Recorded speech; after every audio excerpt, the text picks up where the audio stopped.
In a turn of events, 4 Canadian provinces have joined forces to challenge Ottawa's authority, leaving Prime Minister Mark Carney completely shocked. Saskatchewan, Alberta, New Brunswick, and Ontario have formed an alliance to push back against federal policies they claim overstep provincial jurisdiction. This bold stand against the federal government marks a significant shift in provincial-federal relations that could reshape Canada's political landscape for years to come. What exactly triggered this provincial rebellion? How will Prime Minister Carney respond to this direct challenge to federal authority? And could this alliance of provinces fundamentally alter the balance of power in Canadian politics? As tensions rise and the foundations of Canadian federalism are tested, we dive into what triggered the revolt, what's at stake, and how this moment could reshape the country's political future for generations to come. Yay! Provinces unite against federal policies.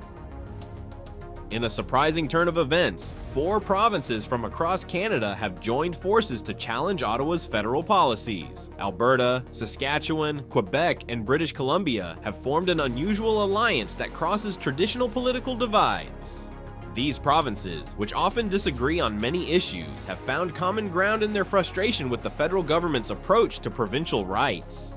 This coalition brings together provinces with different economies, cultures, and political leanings. Alberta and Saskatchewan, known for their oil and agriculture industries, typically lean conservative. Quebec, with its unique French heritage and strong sense of identity, often pushes for greater autonomy. British Columbia, with its diverse economy including forestry, technology, and tourism, has its own distinct priorities. What's brought these different provinces together is their shared belief that Ottawa is overstepping its boundaries. They argue that the federal government is making too many decisions that affect provincial matters without proper consultation. Each province feels that their specific needs and circumstances aren't being considered when national policies are created. The provinces point to several examples where they believe Ottawa has ignored their input. Energy policies top the list, with Alberta and Saskatchewan feeling that federal environmental regulations unfairly target their oil and gas industries. Quebec has long argued for more control over immigration and cultural policies. British Columbia has concerns about decisions affecting their coastlines and natural resources. This coalition represents nearly half of Canada's population and a huge portion of its economic output. Their unified stance has caught many political observers by surprise, including Prime Minister Mark Carney, who reportedly expressed shock at the development. The provinces aren't just complaining, they've outlined specific demands. They want more meaningful consultation before federal policies are implemented. They're asking for flexibility that recognizes the unique situations in each province, and they want Ottawa to respect areas where provinces have constitutional authority. Provincial leaders have emphasized that this isn't about breaking up the country or creating division. Instead, they describe it as a necessary push to restore balance in how Canada's federation works. They argue that a one-size-fits-all approach from Ottawa doesn't serve Canadians well. The alliance has already begun coordinating their responses to federal initiatives. They're sharing information, aligning their public messaging, and exploring legal options to challenge what they see as federal overreach. Ottawa has responded by defending its policies as necessary for national progress and unity. Federal officials point out that many issues, like climate change and economic recovery, require coordinated national action. This provincial pushback comes at a time when tensions between different levels of government are already high. The COVID-19 pandemic highlighted questions about which level of government should handle various aspects of crisis response. As this unusual alliance takes shape, many Canadians are watching to see whether it will lead to meaningful changes in how the Federation functions, or whether it will fade as provincial priorities inevitably diverge. What's clear is that these 4 provinces, despite their differences, have found enough common ground in their frustrations with Ottawa to speak with one voice, at least for now. So what's really driving this rebellion? Key issues driving opposition. The 4 provinces didn't just wake up one morning and decide to fight against Ottawa. Their opposition grew from several big issues that affect their communities, jobs, and way of life. First, there's the fight over who gets to make decisions. Canada's system divides power between the federal government and provinces. The provinces believe Ottawa is stepping into areas that should be under their control. When the federal government creates rules about natural resources like oil, gas, and mining, which traditionally fall under provincial authority, it creates tension. Alberta, Saskatchewan, Quebec, and New Brunswick all feel that Ottawa is overreaching and not respecting their right to manage their own affairs. Environmental regulations are another major major battleground. The federal carbon tax has been especially controversial. This tax makes polluting more expensive, which sounds good for fighting climate change. But provinces argue it hurts their economies and unfairly impacts rural communities where people have to drive longer distances. They also point out that different provinces have different energy needs and resources, so a one-size-fits-all approach doesn't work. The Clean Fuel Standard is another environmental rule causing friction. It requires fuel suppliers to reduce the carbon intensity of fuels, which affects provinces that produce oil and gas. These provinces argue they're already working on cleaner technologies and that Ottawa's timeline is unrealistic. Economic policies are also driving the resistance. Resource-rich provinces feel that federal decisions are threatening thousands of jobs in mining, forestry, and energy sectors. For example, when Ottawa implements stricter environmental assessments for new projects, provinces see this as slowing down economic growth and investment. The Impact Assessment Act has been particularly contentious. This law changed how major projects get approved, adding more steps and considerations. Alberta successfully challenged this act in court, arguing it gave Ottawa too much control over provincial resources. Energy policies have created deep divisions too. The federal government's push toward renewable energy sounds positive, but provinces with oil and gas industries worry about what this means for their workers and communities. They want a more gradual transition that protects jobs while still moving toward cleaner energy. Indigenous consultation is another complex issue. While everyone agrees Indigenous communities should have a say in projects affecting their lands, there's disagreement about how this process should work and who should lead it. Money matters are also fueling the fight. Provinces argue that federal policies cost them billions in lost revenue and investment. They point to canceled or delayed projects that would have created jobs and tax revenue. The equalization payment system, which redistributes money from wealthier to less wealthy provinces, has been criticized by provinces like Alberta that contribute more than they receive.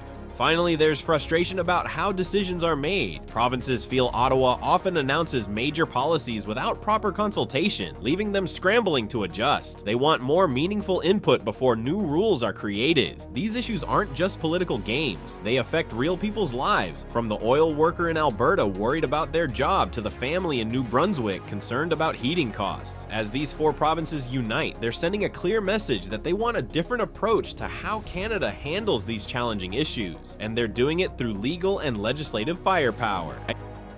Legal challenges and legislative actions.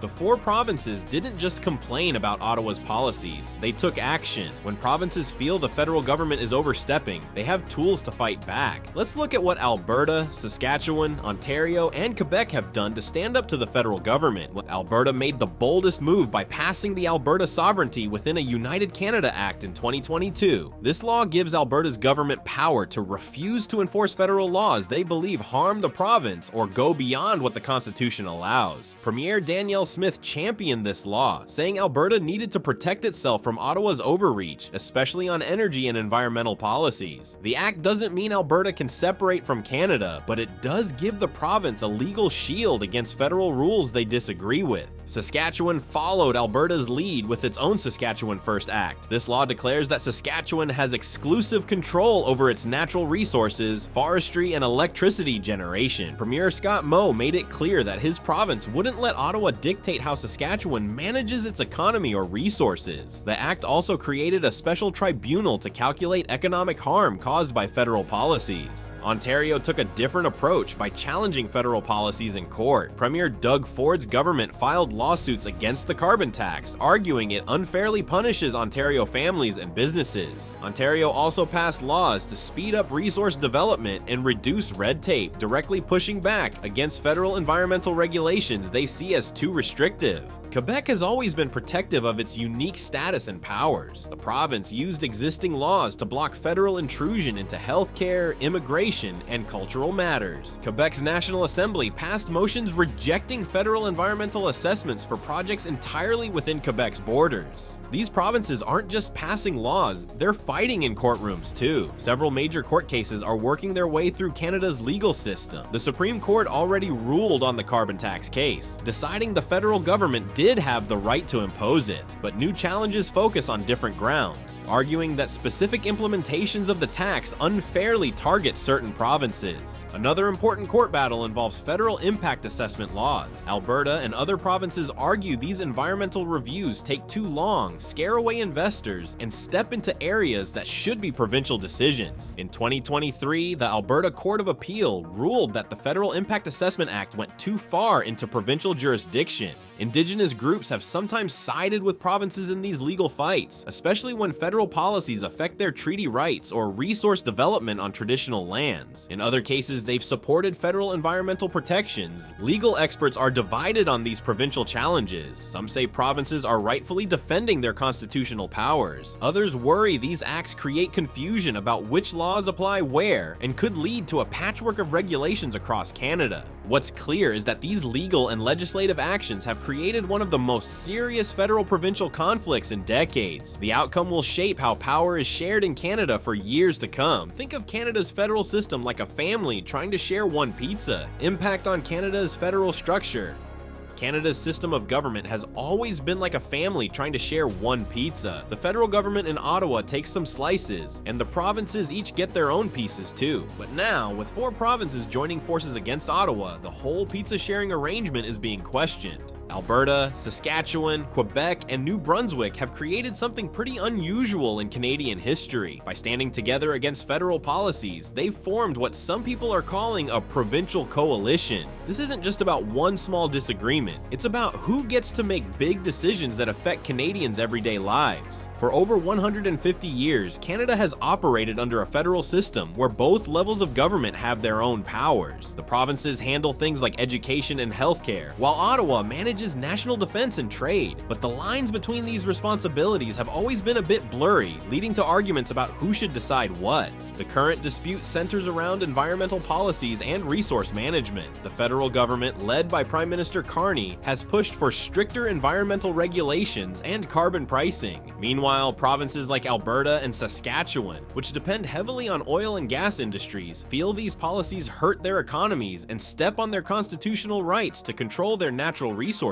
What makes this situation different is how provinces with different political views are working together. Quebec, which often focuses on protecting its unique culture and autonomy, has found common ground with Western provinces that have very different priorities. This unusual alliance shows just how serious the situation has become. This provincial pushback could change how Canada's federation works in several important ways. First, it might force Ottawa to consult more with provinces before making big decisions. Second, it could lead to more asymmetrical federalism, where different provinces get different deals with the federal government. Third, it might encourage more province-to-province cooperation on issues where they share concerns. For everyday Canadians, these changes could mean different rules depending on where you live. Someone in British Columbia might face different environmental regulations than someone in New Brunswick. This patchwork approach might make life more complicated for businesses that operate across provincial borders. The situation also raises questions about national unity. Canada has faced regional tensions before, from Quebec's independence movement to Western alienation, but having 4 provinces formally align against federal policies creates new challenges for keeping the country united around shared goals. Some experts believe this provincial alliance will force a rebalancing of power, giving provinces more say in national decisions. Others worry it could lead to gridlock, making it harder for Canada to address big challenges like climate change that require coordinated action.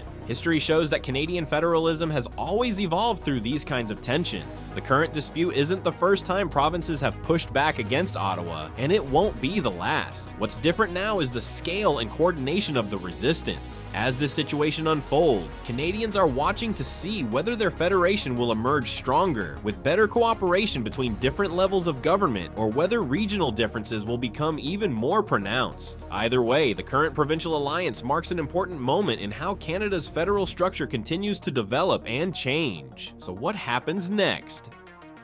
Future outlook and possible resolutions. The standoff between the four provinces and Ottawa won't be solved overnight. Like a chess game where both sides have strong pieces left on the board, this conflict could play out in several different ways over the coming months and years. One possible path forward is through direct negotiations. Prime Minister Carney's government might invite the provincial leaders from Alberta, Saskatchewan, Quebec, and New Brunswick to the table for serious talks. These discussions would need to address the core concerns about environmental policies, resource management, and provincial autonomy. For this approach to work, both sides would need to be willing to compromise. Ottawa might need to adjust its carbon pricing system or create special exceptions for provinces with resource-based economies. Another possibility is that the courts will ultimately settle these disputes. The provinces have already started legal challenges against federal policies they believe step on their constitutional rights. Canada's Supreme Court could end up making landmark rulings that redraw the boundaries between federal and provincial powers. These legal battles might take years to resolve, but they could provide clearer rules for how environmental policies are handled in the future.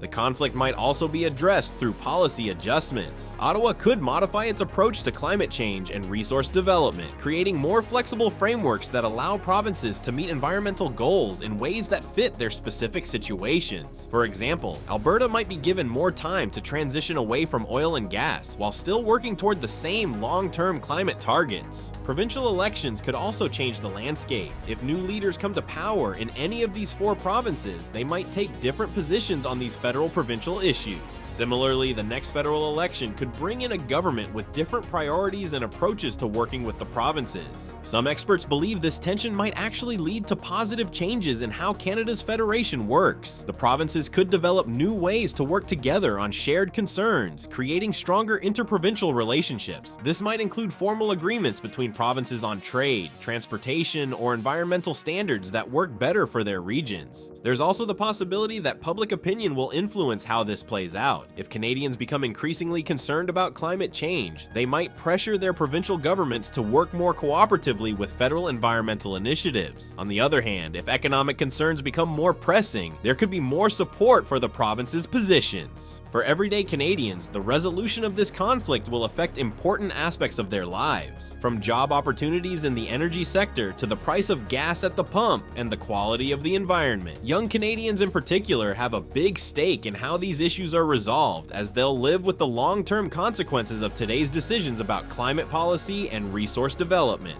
Whatever happens, this provincial alliance has already changed the conversation about how Canada's federation works. It has forced people to think about the balance between national goals and regional needs, between environmental protection and economic development. The way this conflict is eventually resolved will shape Canadian federalism for years to come.